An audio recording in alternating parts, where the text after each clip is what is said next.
Olá chicos, olá chicas, sou o professor René de Língua Espanhola e estarei aqui com vocês nessa aula e durante todo o ano, tá certo? E como são alunos pré-universitários, hoje eu trouxe esse assunto aqui para nós estudarmos. Análises de textos de tipologias e temáticas diversas, ou seja, nós vamos analisar aqui o texto, né? E é bem interessante porque, como o aluno do terceiro ano é um aluno que está se preparando aí para o Enem, para o vestibular, então é interessante saber como que os textos estão construídos, né? Então vamos ver aqui que tipo de texto nós vamos trabalhar hoje. Vamos lá? Muito bem. El texto narrativo. Seguramente já hemos escuchado muitos textos narrativos em nossa vida. Desde niños, que nos contaba y cantaba nuestra mamá. Desde niños, que nos contaba y cantaba nuestra mamá. Es una pregunta. Tras un hecho cualquiera, ¿cómo lo repassábamos para nuestros amigos y familiares? Y hoy, ¿seguimos o no con esta práctica de narrar lo que vemos, escuchamos ou sentimos?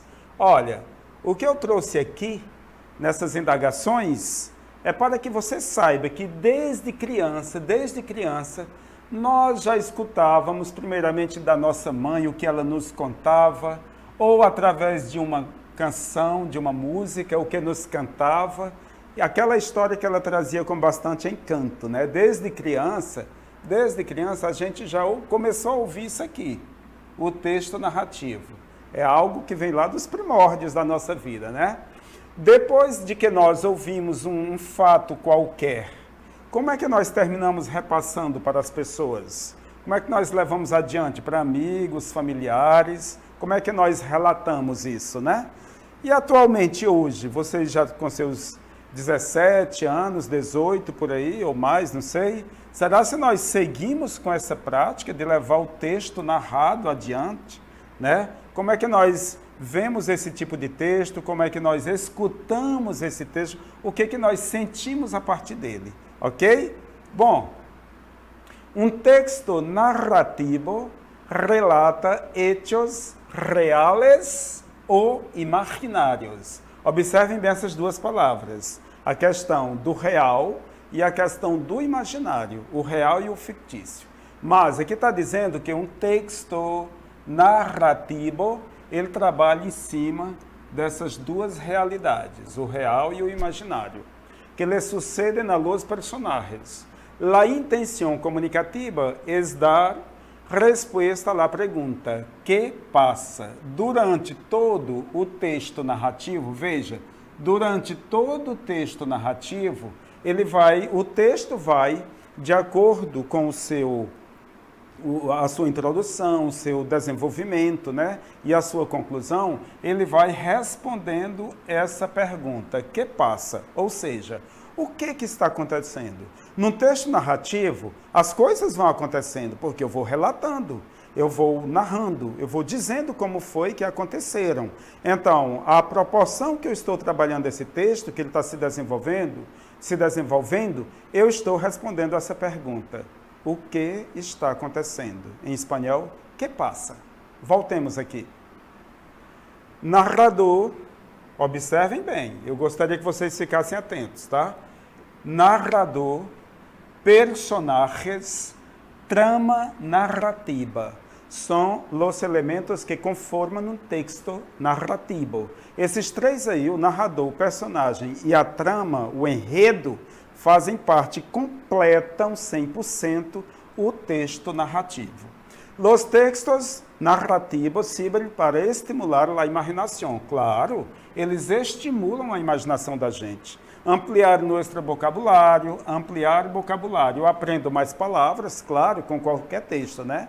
E seu propósito é entretener ao leitor, né? É trazer humor para o leitor, entreter o leitor. Né? É um lazer, é um passatempo, né?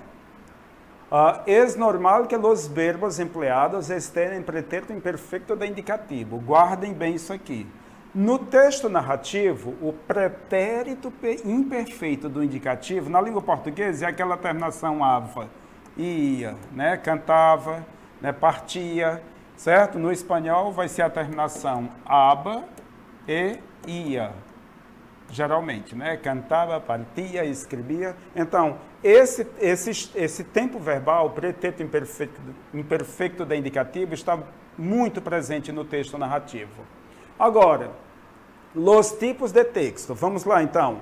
Há diversos tipos de texto narrativos. Por exemplo, el cuento, la novela, la biografia, el diário, la crónica, el relato, la notícia. Existem vários, etc. Vários. Numa aula tão rápida dessa, não tem como nós vermos tudo, né? Então, eu gostaria que vocês atentassem para que há vários gêneros textuais a partir do texto narrativo. Porém, nós vamos aqui ficar...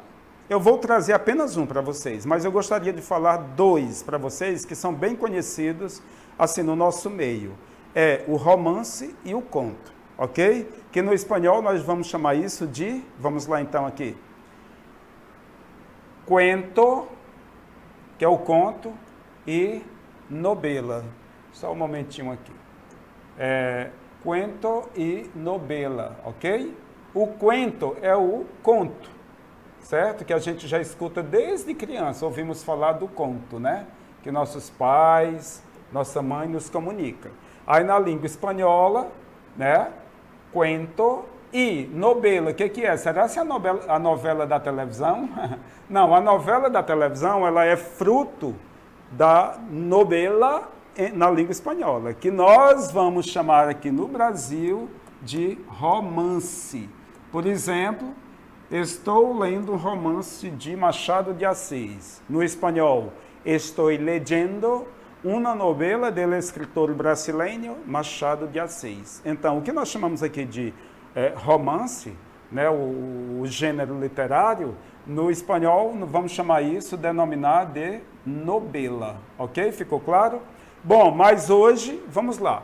Entre tales, dois tipos são muito destacados, novela e cuento. Mas nós vamos ficar hoje somente com esse, el cuento. Vamos lá, vamos seguir adiante. Características del cuento. Quais são as características do conto?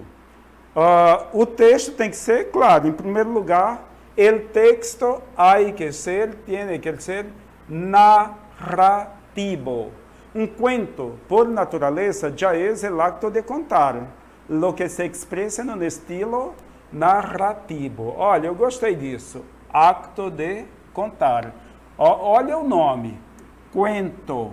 Quer dizer, o conto, pessoal, o conto, ele já é... O conto, o que é que ele já traz em si, dentro dessa palavra? Ele vem da palavra contar, relatar, ok? Poderia esse gênero textual ser chamado de relato, né? Chamado de conto, cuento. Ele já vem disso aí, a arte de contar uma história, ok? E aí, como é a arte de contar? Claro, vai fazer uso do texto narrativo, ok? Voltemos aqui.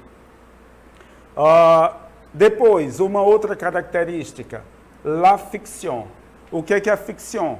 Eu coloquei lá para vocês e pedi que ficassem atentos sobre a questão do real e do imaginário, não foi? Então, o que é isso? A ficção está ligado mais com a questão do imaginário. Né? A ficção mexe, mas a ficção pode trabalhar em cima do real, professor? Claro. Quando eu vou contar um fato real, eu posso fazer uso da minha imaginação para tornar esse real também ficcional. Então, essa característica é altamente presente no conto. Todos os contos, praticamente, têm isso do ficcional. Então, vamos ler sobre esta característica, ficção. Aunque en algunos casos puede basarse en hechos reales, um cuento deve, para funcionar, destacar-se de la realidade. Ele tem que sair um pouco da realidade para entrar no mundo ficcional para trazer mais atratividade para o leitor. Outra característica, única linha argumental. A diferença de la novela, en el cuento todos los hechos se encadenan en una sola sucesión de hechos. Uma sola sucessão de hechos. Ou seja, no conto, nós temos É tipo assim, um significado só acontecendo, um pensamento só sendo desfechado, sendo desenvolvido. Enquanto veja uma novela da TV, que ela vem do romance, né? O que é que acontece? São várias coisas que estão acontecendo ao mesmo tempo e elas não precisam se cruzarem, mas no conto não. É como, imaginemos, os igarapés todos se derramando, né? Caindo num rio principal. Assim é o conto. Tudo que vai acontecendo é para uma linha única do enredo, ok? Então, ele tem, uma das características dele é uma linha argumental única. Até porque o conto é pequeno, não dá para trabalhar muitas coisas, muitos fatos, muitos hechos, não é isso? Voltemos. Mais características. Temos também um solo personagem principal. Geralmente ele tem apenas um só personagem principal. Aunque pode haver outros personagens, a história falará de um em particular. Prosa, o conto está escrito em prosa. O que é prosa? Essa linha aqui toda, olha, essa linha toda é escrita, diferente do verso, né? O verso ele é escrito, às vezes, uma palavra só, ele contempla toda a linha. Isso daí é o verso. Mas a prosa não, o texto é escrito do início ao fim, com parágrafo, pontuação e tudo mais, né? Parágrafos, pontuação. E outra característica do conto é a brevidade, ou seja, o conto ele é breve, diferente do romance que é longo. O conto deve ser breve. Aunque não seja tão breve, nunca deve comparar-se com uma novela, que o romance, né? Ou seja, a novela é larga, ou seja, é o contrário de breve, é longa, ok? No conto não, todo é breve. Verbos em pretérito imperfeito, ok, o verbo está sempre, não é que ele está sempre, mas o que perdura é o pretérito imperfeito. Aquela terminaçãozinha, aba e ia, né? Bailava, hablava, cantava, contava, e a terminação ia. Vendia, bebia, partia, escrevia, porque esse tempo verbal aqui, ele já é o tempo realmente certo para estruturar uma narração, tanto na língua portuguesa, espanhola, francesa, seja qual for. Geralmente o conto que tem, generalmente el cuento tiene una moraleja, ou seja, traz valores através de uma moral que se passa através desse conto. Vocês estão entendendo, pessoal? Então essas daqui são características principais que envolvem esse gênero textual chamado conto. Eu trouxe aqui um conto para vocês, é bem interessante o conto, eu gostaria agora da atenção de vocês nesses minutos finais. Então, nos quedamos agora com o cuento del pulpo. Vamos lá? Muito bem. Aqui temos o cuento del pulpo. Se chama El pulpo que não morreu. Olha o título como é interessante. Ele já traz uma afirmação, né? El pulpo que não morreu. Observem aqui a imagem. O que é um pulpo? É um polvo, né? Do mar, das águas marítimas. Então, vamos ler aqui. Como já disse, uma das características do conto é a brevidade, né? Então, ele é breve. Vamos lá. Um pulpo que agonizava, olha aqui a terminação aba, o verbo agonizar, no pretérito imperfeito, aba. Um pulpo que agonizava de hambre é fome, foi encerrado em um aquário por muitíssimo tempo. Ou seja, prenderam, jogaram ele naquele aquário e deixaram como preso ali, por muito tempo, muito mesmo, muitíssimo tempo. Uma pálida luz se filtrava através do vidro e se difundia tristemente em la densa sombra de la roca. Roca é uma rocha, uma pedra lá dentro do aquário. E então, um feixe de luz, né, batia ali naquela rocha, onde provavelmente era o lugar mais que ele queria ficar, o animal, né? Todo o mundo, olha, aqui tem mais de um personagem, né? O polvo, né? O pulpo, e aqui nós já temos todo o mundo, né?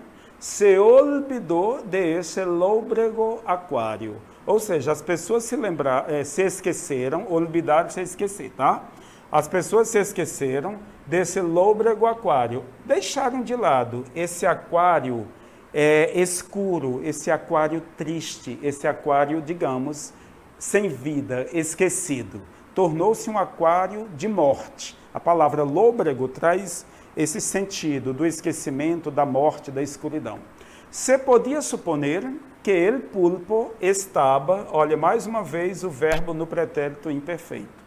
Se podia suponer que el pulpo estava muerto e solo se veía el agua podrida iluminada apenas por la luz del crepúsculo. Então acreditava-se que o pulpo estava morto ali dentro do aquário, ok? Mas, né, uma conjunção adversativa, pero el pulpo no había muerto. Lembram do título do conto? El pulpo que não morreu, mas o polvo não morrera. Ok? Aqui é uma afirmação. E aí, morreu ou não morreu? Permanecia escondido. Olha aqui mais uma vez a presença do verbo no pretérito imperfeito. Permanecia escondido detrás de la roca. Opa, ele estava morto, mas estava escondido atrás da rocha, da pedra. E quando despertou, opa, agora o personagem principal desperta, se levanta, se acorda, né? E quando despertou de seu sonho, tuvo que sofrer um hambre terrible, né? Ele despertou. Dia tras dia, nessa prisão solitária. Ele era o único ali dentro, pois não havia carnada alguma nem comida para ele. Ele teve o que? A palavra hambre é fome, tá? Despertou do seu sono, teve fome. Mas ali dentro daquele aquário, onde era a sua vida, o seu cárcere, não havia comida. Aqui o não e ni, que é o nem, ok? Então, começou a comer-se seus próprios tentáculos. Primeiro um, depois outro. Os tentáculos são como se fossem as mãos, os braços dele, né? E ele começou a comer um e outro. A devorar pouco a pouco suas entranhas, começou o intestino, né? Uma parte tras outra, uma parte depois da outra. E nesta forma, el pulpo terminou comendo-se todo o seu corpo, comeu todo o seu corpo, sua piel, seu cérebro, seu estômago, absolutamente todo. Ele se comeu. Uma manhã chegou um cuidador, apareceu um outro personagem, ó. Mirou dentro do aquário e solo viu el agua sombria e as águas ondulantes. El pulpo praticamente havia desaparecido. Então, alguém percebeu que ele já não estava, né? Estava desaparecido. Pero el pulpo não havia muerto. Mais uma afirmação, não havia muerto. Aún estava, olha aqui o pretérito imperfeito, vivo. Ele ainda estava vivo, continuava vivo, e nesse aquário mústio e abandonado. Por espaço de siglos, anos, tempos, siglos, talvez eternamente ele estava ali. Continuava viva, veja, continuava viva. Olha o conto como é interessante, ele está trazendo aqui muitas indagações. Estava vivo o animal? Continuava vivo ali uma criatura invisível, vivo, mas invisível. Presa de uma escassez e insatisfação horrenda. Parece um conto de terror, né? O aquário mal assombrado, seria assim? Bom, nesse conto, se você for observar bem, tem as características de um só personagem principal, que é o el pulpo, verbo no pretérito imperfeito. Nós vamos ter aí a moral da história. Cada leitor tem sua moral. Eu fiz a minha leitura, eu tenho uma moral aqui, né? Tipo, vida após a morte, a gente continua vivendo mesmo com a morte. Nós vamos ter o texto todo narrativo, e aí a presença dos verbos, um fato atrás do outro fato, né? Mostrando formando todo o enredo aí do conto, né? Se você for observar, todas aquelas características que eu falei são encontradas aí. O texto foi longo? Não. Mostra o quê? A brevidade no conto. Pessoal, é isso sobre o conto, tá? Mais do que isso, mas deixo para vocês essas informações aqui. Vamos à nossa dinâmica interativa?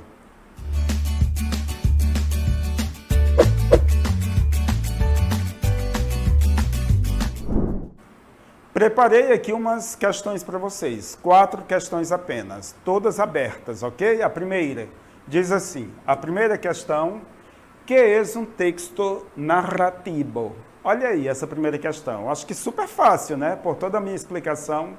A 2, um texto narrativo se pode encontrar em um periódico. Essa palavrinha aqui significa isso aqui, tá? Jornal. Um jornal de papel, um jornal da televisão, um jornal de rádio.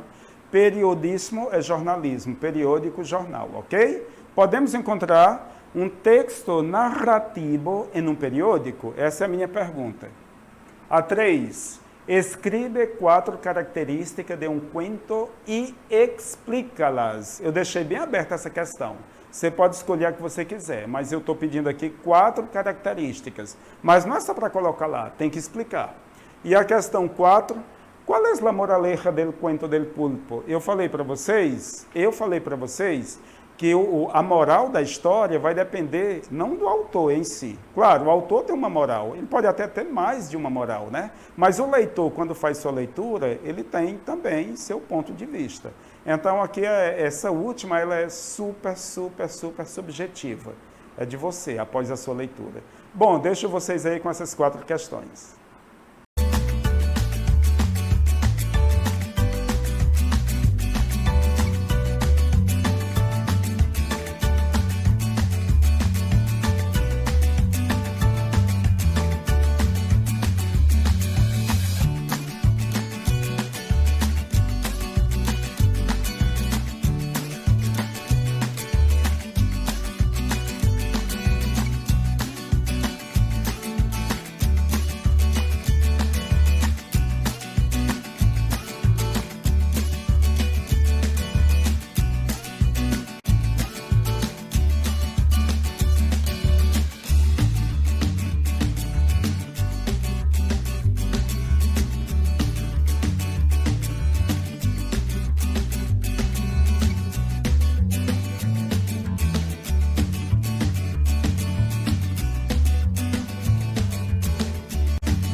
Olá, muito bem. E aí, conseguiram? Vamos lá, a primeira questão então? A primeira questão, que é um texto narrativo? O que vocês acham? Vamos diretamente aqui nos nossos comentários. A resposta, como eu falei para vocês, é uma resposta pessoal, né? Ela é pessoal e vai depender de como o aluno compreendeu todo o assunto, a explicação. Porém, não pode jamais esquecer das explicações e dos conceitos que eu trouxe para vocês, tá certo? Como sugestão, vamos deixar aqui, é um texto que conta, veja aqui, tem que ter, olha, que conta, que narra, que relata uma história. Portanto, o texto narrativo, ele narra os fatos. O que são os fatos? Os acontecimentos. O texto narrativo, ele é propício para narrar os fatos, contar os fatos, relatar os fatos. Percebem? É bem subjetivo, mas dentro daquilo que nós estudamos. Porque se você apresentasse outra resposta aqui, um texto narrativo é um texto que conta histórias, eu teria que aceitar, claro, está dentro disso. Narrar os fatos, narrar, relatar, contar los hechos. Está dentro da minha explicação, ok? Parabéns àqueles que conseguiram. Vamos para a questão 2. Na questão 2, a pergunta é... Questão 2. Um texto narrativo se pode encontrar em um periódico? Eu expliquei para você o que é o periódico, né? Periódico é o jornal. Imagine, você pegou um jornal, está lendo ali, está folheando, um jornal de papel. Está folheando, está buscando ali conhecimento para saber sobre as notícias e tudo mais. Será se você vai encontrar ali, ou mesmo ouvindo o jornal do rádio, ouvindo o jornal na televisão, né? Ouvindo e vendo, claro, né? Quando o repórter está falando sobre um determinado acontecimento no bairro X lá em Manaus, será se ele está dando somente opinião ou descrevendo ali o bairro? Não, ali aconteceram ações, por isso que o repórter foi lá. Se tem ações, se tem fatos, se tem histórias dentro daquela história maior, então nós vamos ter um texto narrativo. Então, claro, dentro, né, num jornal, melhor dizendo, seja ele de papel, um jornal de rádio que só ouve, ou de televisão que você está vendo, ali tem fatos que aconteceram, fatos narrados. Então, claro, num texto, um texto narrativo é possível encontrar dentro de um jornal, em um periódico. Vamos lá ver aqui a sugestão. Olha, a sugestão aqui para vocês é essa, na segunda. Sim, é possível dentro de um periódico encontrar texto narrativo. Por exemplo, a notícia, a crônica, né? A notícia e a crônica estão allá, não? E são parte do texto narrativo. Muito bem. Vamos para a terceira questão. Escreve 4 características. Aqui eu deixei bem à vontade. É o que você quiser. Eu trouxe aqui uma sugestão para vocês. Vamos lá. Trouxe aqui a primeira sugestão, trouxe aqui a prosa. A prosa, no espanhol, prosa. Ou seja, que o texto é escrito em linhas contínuas, direto. Ok? A brevidade, que o conto ele é super breve, ele não é demorado. Ficção. Você não viu aí a história do Pulpo? É bem ficcional, né? O Pulpo ali é como se fosse uma pessoa, né? E após a sua vida, morreu, continuou vivendo. Tem toda uma questão ficcional ali, né? Uma única linha argumental. Ali a história foi única, toda baseada através de um personagem só, que era o polvo, né? Ok, mas isso aqui foi é uma sugestão minha, você poderia ter colocado, tem a presença dos verbos no pretérito imperfeito, o personagem, o narrador, fique à vontade, ok? E a última questão, a quarta, o que ela diz? O que ela pede na quarta questão? Qual é a moraleja del cuento del pulpo? Eu estou aqui dizendo que eu quero saber não do conto de forma generalizada, mas esse conto que nós lemos. El cuento del pulpo. Muito bem. Nessa quarta questão, eu disse que era a mais subjetiva de todas. Realmente, é como você leu, como você compreendeu o conto. Mas como sugestão, eu trouxe aqui para vocês que a morte, ela não é o fim. A ideia, ela persiste. Nesse conto nós percebemos claramente isso. A morte não terminou. O pulpo, ou seja, o polvo, ele continuou vivo, né? A morte não é o fim. Pessoal, mas aqui é super subjetivo, aí é com vocês, tá? Muy bien, hasta outro momento. Gracias.